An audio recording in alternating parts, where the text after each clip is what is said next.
ભાવનગર જિલ્લાના તળાજા તાલુકાના રાતાખડા ગામ નજીક એસટી બસ અને બાઇક વચ્ચે અકસ્માત સર્જાયો હતો, જેથી ઇજાગ્રસ્ત બાઇક ચાલકને હોસ્પિટલ ખસેડાયો હતો।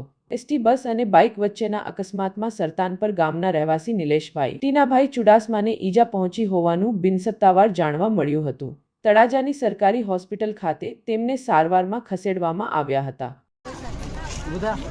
हेलो क्या છો?